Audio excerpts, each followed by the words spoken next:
Estudar a Bíblia, estudar a Bíblia, estudar a Bíblia na escola dominical.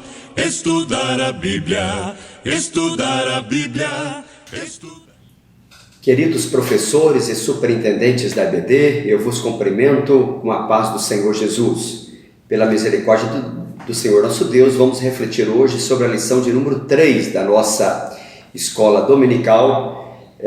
Neste trimestre que estamos estudando sobre a questão da antropologia humana, ou seja, a raça humana, origem, queda e redenção. No domingo passado, a lição de número 2, nós estudamos sobre a criação da primeira mulher. Foi uma lição muito rica, onde podemos discorrer o propósito de Deus ao criar o ser humano, criando primeiramente o macho e depois pegando uma de suas costelas e fazendo desta costela, algo retirado do próprio homem, a mulher. É como se Deus tivesse feito o homem e depois colocou o macho e colocou a cereja do bolo, que foi a mulher, esse ser tão especial criado pelo Senhor. Mas o propósito da lição de hoje é tratarmos a respeito da natureza do ser humano. E queremos dar aqui algumas dicas para você, professor da EBD, para uma maior e melhor ministração da lição neste próximo domingo. Veja, é muito rico na Bíblia Sagrada a questão do 3. Deus é trino, Pai, Filho e Espírito Santo. A Bíblia e a própria natureza revela a marca registrada de Deus, e você vai ver que quase todas as coisas criadas pelo Senhor passam muito pelo número 3. Já a começar de Gênesis capítulo 1, versículo 1, quando a Bíblia diz assim: no princípio criou Deus os céus e a terra. Veja, no princípio, tempo. O tempo é composto de 3 partes: passado, presente e futuro. Criou é verbo também 3 tempos: passado, presente e futuro. No princípio criou Deus, Pai, Filho e Espírito Santo. Os céus é espaço, altura, profundidade e largura. No princípio criou Deus os céus e a terra. A terra é matéria, prótons, nêutrons e elétrons. Veja que já desde o capítulo 1 e o versículo 1 do Gênesis, a marca registrada, a chancela de Deus está presente. E Deus, querendo criar algo à sua imagem e semelhança, criou o ser humano. O ser humano é composto de corpo, alma e espírito. E nós vemos isso aos borbotões na Bíblia Sagrada. É tão claro que muitas das vezes nós vamos encontrar nas Escrituras Sagradas a alma como se referindo ao espírito, o espírito como se referindo à alma, e nós encontramos diversas citações a respeito disso. Mas a Bíblia também, na sua particularidade, vai deixar claro esta composição tríplice do ser humano. O nosso textuário, baseado em 1 Tessalonicenses, capítulo 5 e o versículo 23, nos diz assim: e o mesmo Deus de paz vos santifique em tudo, e todo o vosso espírito e alma e corpo sejam plenamente conservados, irrepreensíveis para a vinda de nosso Senhor Jesus Cristo. Veja que o nosso textuário por si só, ele já vai nos trazer a seguinte informação: que o ser humano ele é composto de corpo, alma e espírito. E nós sabemos que no mundo cristão há divergências de opiniões a respeito desse assunto, e não cabe a nós, professores da EBD, e nem é esta a proposta do pastor Claudionor de Andrade ao nos trazer este ensinamento, tentarmos discordar de uma informação ou de outra. O nosso propósito aqui é trazer à nossa sala a informação que o homem ele é trino, ele é composto de corpo, alma e espírito. Se surgir eventualmente qualquer pergunta na sala a respeito desse assunto, você até poderá, após a aula, conversar com esse aluno e explicar melhor a respeito disso. Mas a nossa intenção aqui é nos aprofundarmos a respeito da tricotomia do ser humano, a natureza do ser humano composto de corpo, alma e espírito. E veja que não é apenas, e nós não tiramos alguma doutrina bíblica apenas de um único versículo. Nós poderíamos, por exemplo, ler o livro de Jó, capítulo de número 7, e o versículo de número 11, talvez seja um dos versículos também que você poderá estar utilizando na sua sala de aula. Diz assim, Jó 7:11: por isso não reprimirei a minha boca, se referindo aqui ao corpo, falarei na angústia do meu espírito, queixar-me-ei na amargura da minha alma. Então veja aqui que Jó também se refere ao corpo, à alma, ao espírito. Nós poderíamos também citar Hebreus capítulo 4,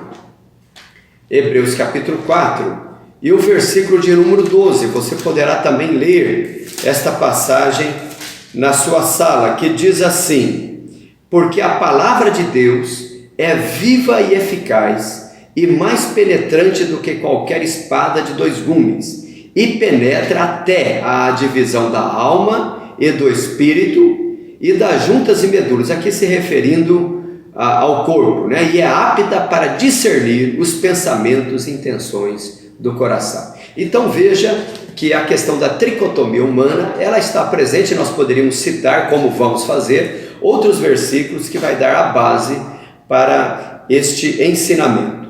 Pois bem,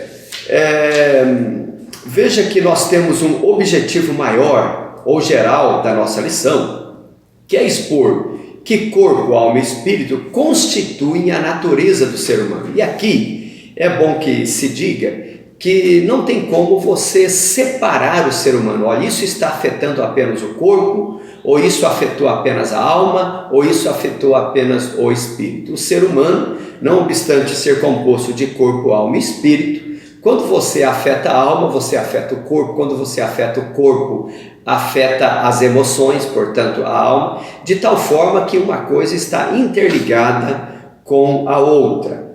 Pois bem, Pastor Claudionor nos traz já a seguinte informação aqui no capítulo 1 da nossa lição, sobre a complexidade do ser humano. E veja, o ser humano é um ser complexo, nós concordamos com isso. Eu creio que isso não há dúvida para nós a respeito dessa complexidade, e tanto é que estamos tendo uma aula para discutirmos a respeito desse assunto. Se fosse uma coisa tão simples, não precisava nem de uma discussão aqui, mas se estamos a tratar desse assunto é devido a esta complexidade do ser humano. Veja, nós passamos por uma lição recentemente, que foi a lição do 3º trimestre de 2019, que quem sabe você poderá até usar como um subsídio maior para a sua aula. Foi aquela lição que nos falou sobre tempo, bens e talentos. E esta lição, lá no ponto 2, quando nós tratamos a respeito da mordomia do corpo, e se você quiser inclusive assistir a videoaula deste assunto, você poderá digitar no canal do YouTube sobre a mordomia do corpo. Você terá maiores informações a respeito disso. Mas veja, este corpo humano, né, composto, como citamos até na lição de domingo passado, né, o corpo humano é composto por 12 costelas, mas veja, composta por 206 ossos. Este corpo humano, que tem 360 quilômetros de células nervosas apenas no seu cérebro, composto aqui de 96.500 quilômetros de veias e artérias, 10 bilhões de vasos capilares, 100 trilhões de células. Veja a grandiosidade, melhor dizendo, do corpo humano. Então, falar sobre o corpo humano, nós estamos falando de algo que a própria ciência não conseguiu desvendar todos os seus mistérios. Deus nos fez seres especiais. Se nós pegássemos, por exemplo, apenas o olho humano, para estudarmos a complexidade do olho humano. Isso já é algo que ultrapassa a compreensão humana. Como entender que o olho humano consegue captar uma imagem, ele capta uma imagem do lado inverso, de ponta cabeça, faz com que as células nervosas mandem informações para o cérebro, que por sua vez inverte esta imagem, e nós dizemos, eu estou vendo, eu estou enxergando. Veja, apenas sobre o olho humano. E o que dirá então de toda a complexidade do corpo humano? E esse corpo humano, composto aí de 70% aproximadamente apenas de água, feito ou criado a partir do pó da terra, de uma substância, portanto, já pré-existente. E este corpo que recebe a vida pelo sopro de Deus, com a finalidade de que o homem pudesse ter acesso à vida humana aqui na terra, porque este corpo ele é um invólucro aonde ele recebe a alma e o espírito. Portanto, o corpo é algo, como nos diz a nossa lição, é algo visível e tangível, e é através dele que nós temos acesso às coisas materiais. Então, este corpo tão complexo, que serve como sendo este invólucro, ele tem um propósito grandioso. Aliás, ainda no capítulo 1, a respeito da complexidade do ser humano, nós vamos encontrar aqui sobre a natureza de Deus. E aqui eu quero fazer aqui uma ressalva. Não obstante a nossa lição trazer assim, ao contrário do homem, Deus é um ser simples, pois possui uma única natureza. Veja, a força de expressão do autor da nossa revista é tentar demonstrar ou deixar claro para nós que o ser humano é um ser complexo, uma vez que ele é composto de corpo, alma e espírito. Mas ele vai nos trazer a informação, e essa é uma informação mais genérica, de que Deus é um ser simples. Nós sabemos que Deus é um ser, se o homem é complexo, Deus é muito mais complexo. Como entender Deus? Tá certo? Aliás, Deus ele é insondável. Deus está acima da compreensão humana. A expressão aqui que Deus é um ser simples, no sentido de que Deus é espírito, como nos afirma a Bíblia, né? E o próprio Jesus vai nos informar isso na conversa com a mulher samaritana. Ele vai dizer, Deus é espírito. Capítulo 4, versículo 24 de João. Mas veja, é uma força de expressão. Eu gostaria que você entendesse isso, e se eventualmente surge qualquer dúvida na sala de aula, trazer essa informação. Talvez até essa informação até deveria ter sido colocada de uma outra forma, mas a intenção do autor aqui é nesse sentido, de que Deus é um ser simples no sentido que ele é espírito, mas a finalidade dele aqui não é dizer sobre a simplicidade de Deus, pelo contrário, é nos deixar claro a complexidade do ser humano.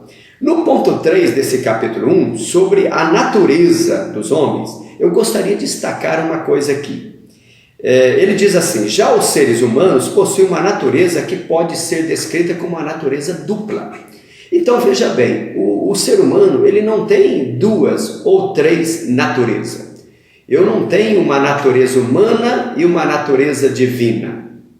Eu não tenho uma natureza material e uma natureza imaterial. Na realidade, nós temos uma natureza só, mas nós dividimos ela, ou podemos assim dizer, que é uma natureza dupla no seguinte aspecto. Nós temos o corpo, que é a parte física do ser humano, é a parte material, e nós temos a parte da alma e do espírito, que é a parte imaterial, que é a parte intangível, que é a parte invisível do ser humano. E veja, para vivermos aqui no mundo, a nossa alma e o nosso espírito só tem acesso às coisas daqui da terra através do nosso corpo. Então o corpo ele acaba sendo aí um passaporte para que a alma e o espírito tenham acesso às coisas aqui desta terra.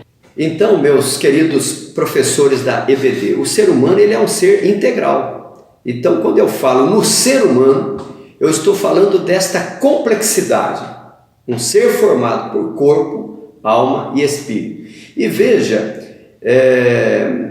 que o ser humano, que ele foi criado para ter uma vida de imortalidade, inclusive o seu corpo, o corpo humano ele foi criado não para a morte. A morte é uma tragédia, a morte é um acidente de percurso através do pecado. Mas se Adão, ou se nossos primeiros pais não tivessem pecado, estariam convivendo conosco até hoje. Tá certo? O homem foi criado para viver na imortalidade.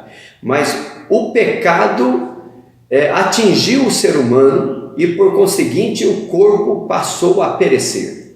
Mas este corpo, que é mortal, ou como já nos informa o capítulo 2 desta lição, sobre a questão da mortalidade, esse corpo humano que é mortal, e a fé cristã é a fé que crê na ressurreição do corpo. Nós cremos na ressurreição do corpo. Esse corpo ressuscitará. Eu sempre costumo dizer que até aquela frase que alguém diz assim, esses olhos que um dia a terra há de comer, ela não serve para nós, ela serve para o mundo.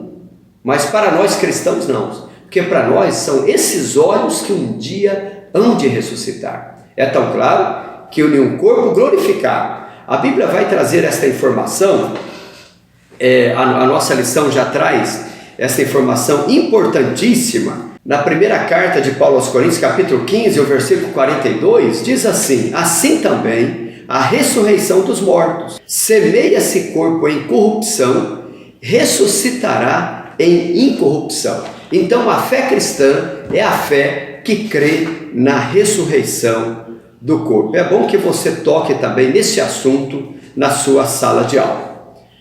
No ponto 3, ou no capítulo 3 desta lição, já entrando aqui para a questão da parte intangível, da parte imaterial do ser humano, sobre alma, o nosso elo com o mundo exterior. Alguém chega até dizer que os olhos são as janelas da alma, né? Como dizendo, com isso, que a nossa alma enxerga o mundo exterior através da nossa mente, através dos nossos olhos. Veja, a primeira informação talvez que tem que ficar gravada para nós aqui é o que significa alma. O corpo é mais fácil, o corpo é aqui a parte exterior, é a matéria, né?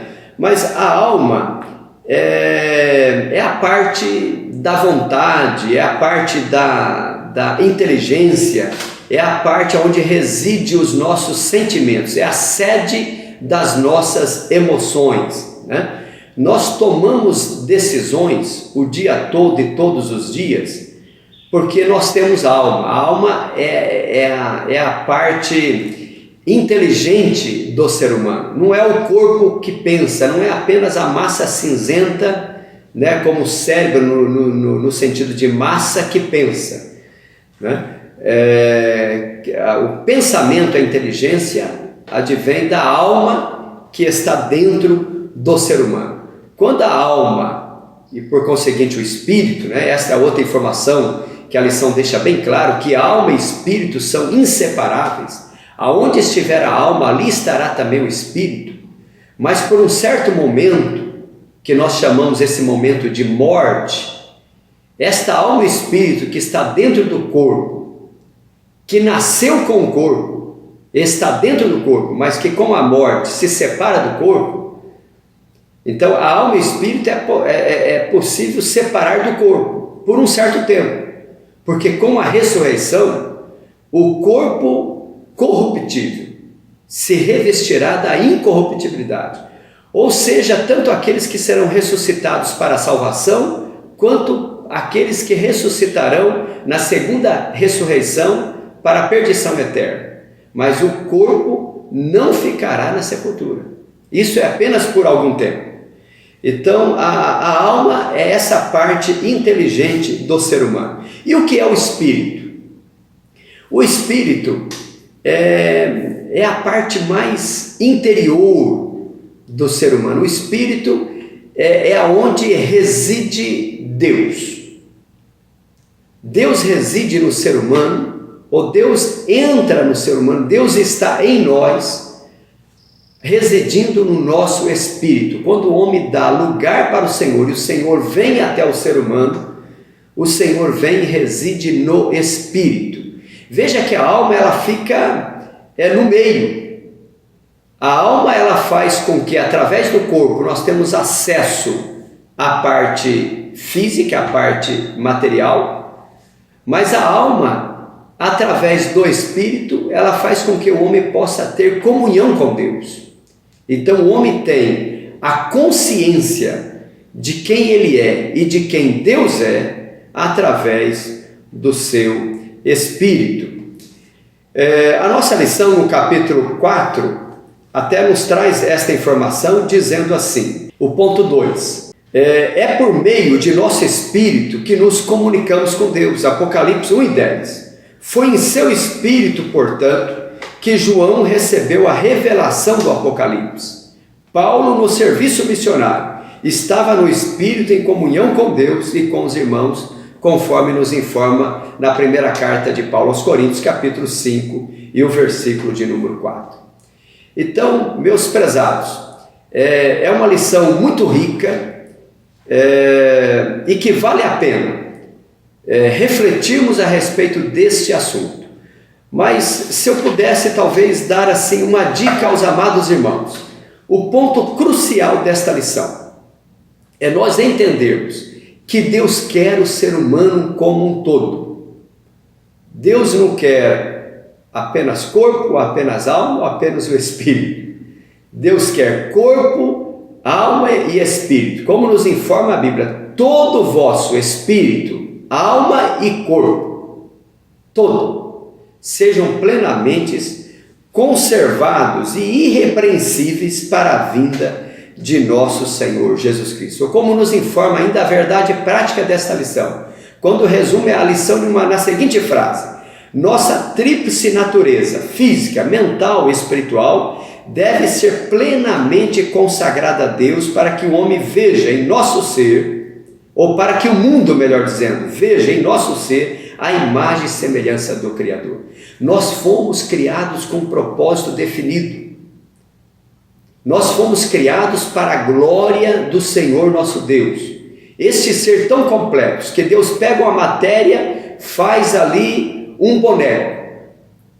Mas Deus depois vai colocar nesse boneco, através do seu sopro, Deus vai colocar ali a alma e o espírito do homem. E é o espírito do homem que comunica com o espírito de Deus. E o homem passa a ser ali alma vivente, passa a ser um ser pensante. Traga isso à sua sala, medite a respeito disso e que você possa ter uma aula muito abençoada e que nós possamos ser edificados pelo Senhor nosso Deus. A nossa conclusão dessa lição diz assim: o homem é um ser, tanto físico quanto espiritual. Por essa razão, Deus requer nossa completa e uniforme santificação. Temos de ser santo no corpo, na alma e no espírito. Deus quer o nosso ser como um todo. Que Deus te abençoe em nome de Jesus. Amém.